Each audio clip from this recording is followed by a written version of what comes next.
excusez-moi, 2 morceaux de pain, c'est pas un peu beaucoup? Là, vous avez très faim, mais aujourd'hui, c'est cassoulet. Ouais. Je veux pas finir à la poubelle, moi. C'est en remarquant les quantités astronomiques de pain gaspillées quotidiennement dans la cantine de notre collège que nous avons décidé de monter un projet pour remédier à ce gaspillage trop important. Nous avons alors mis en place une poubelle de tri spécifique pain pour sensibiliser les élèves à tout ce gaspillage, mais au vu des quantités qui ne diminuaient pas, ce système ne suffisait pas. Nous sommes alors demandé comment sensibiliser de manière plus efficace les élèves au gaspillage de tout ce pain. L'idée était donc, en technologie, de mettre en place une poubelle connectée permettant d'analyser ce gaspillage inutile et de le communiquer en temps réel aux élèves pour qu'ils se rendent compte de l'importance des quantités de pain gaspillées et ainsi les réduire réellement à terme. Ensuite, l'idée, trouvée cette fois-ci par Adrien, étudiant en thèse sur l'intelligence artificielle dans le spatial, que nous avons eu la chance de rencontrer lors d'un bref entretien, était aussi de changer l'épaisseur des tranches de pain pour comparer et analyser les données récoltées afin de savoir si ce facteur affectait la quantité de gaspillage. Enfin, nous voulions analyser le gaspillage en fonction des horaires de passage des différentes classes pour savoir exactement quelle population d'élèves, 3e, 4e, 5e, 6e, gaspille le plus pour pouvoir informer les élèves de l'importance d'arrêter de jeter tout ce pain. Mais sachant que même si cette sensibilisation était efficace, elle serait toujours insuffisante pour éviter tout le gaspillage, parallèlement, un groupe d'élèves de 5e devait rechercher des solutions techniques pour refaire du pain ou peut-être même des cookies avec le vieux pain et ainsi, plus rien ne serait gaspillé. Une collaboration et une alchimie très productive s'est alors mise en place entre 5e et 3e pour un projet qui s'annonçait très prometteur. Mais c'était avant le Covid-19.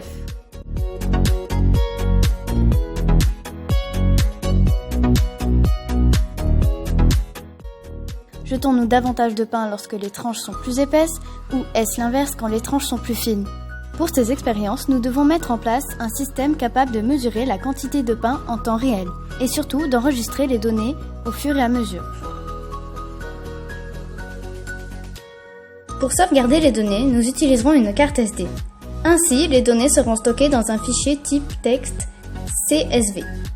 Pour mesurer la hauteur du pain dans la poubelle, nous utiliserons un capteur ultrason. Pour connaître la date et l'heure, nous utiliserons un module horloge temps réel. Une interface programmable type carte Arduino gérera l'ensemble des informations.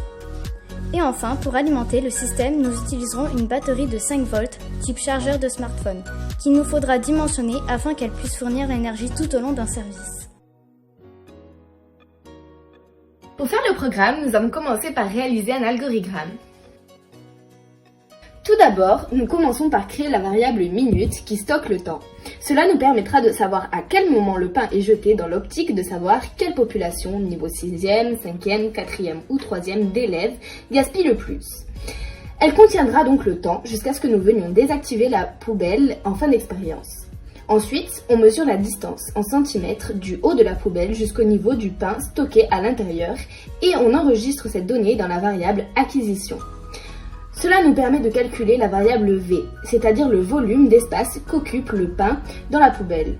Mais pour avoir une estimation précise du volume de pain dans la poubelle, il faut tenir compte de l'espace vide situé entre les morceaux de pain, ce pourquoi nous avons choisi d'enlever 30% du volume de pain calculé. Grâce à toutes ces données, nous pouvons alors constituer la variable tram. Cette tram permet d'analyser les données ensuite plus facilement dans un tableur. Donc pour commencer, je vais vous présenter le programme de l'ultrason. Donc nous avons tout d'abord créé une variable distance mesure que nous avons mise à 0 et ensuite nous lui avons associé la distance entre le capteur et le pain. Je vais maintenant vous présenter l'interface programmable. Donc premièrement, nous avons créé des variables comme hauteur poubelle ou encore largeur poubelle que nous avons associées aux mesures correspondantes de la poubelle. Ensuite, nous avons trouvé la hauteur que le pain occupe dans la poubelle en faisant une soustraction, donc hauteur de la poubelle moins distance mesurée. Et enfin, nous avons multiplié la hauteur du pain par la largeur de la poubelle et par la profondeur de la poubelle pour trouver le volume du pain. Donc dans cette simulation, nous ne tenons pas compte de la marge d'erreur créée par l'espace vide situé entre les morceaux du pain. Les variables distance mesurée et volume du pain varient en fonction de la hauteur du pain. Par exemple, lorsque l'on appuie sur la flèche du haut, le pain monte, plus la hauteur du pain augmente et plus le volume du pain augmente. Nous avons imaginé dans un premier temps de faire l'acquisition des données toutes les 30 secondes, ce qui permettrait de faire 180 mesures sur les 1h30 de service de restauration. Nous avons, suite à nos tests, utilisé un module horloge pour connaître exactement la date et l'heure de l'acquisition des mesures. Notre trame finale se présente donc sous la forme jour, mois, année, point virgule, heure, minute, point virgule, acquisition. Le choix des séparateurs, donc point virgule, est volontaire, afin de nous faciliter l'analyse ensuite sur le tableur. Après avoir modélisé la pièce, nous avons pu l'obtenir par usinage, et ensuite la fixer sur la poubelle. Après analyse de la trame, voici un exemple obtenu, la distance entre le haut de la poubelle et le pain dans la poubelle.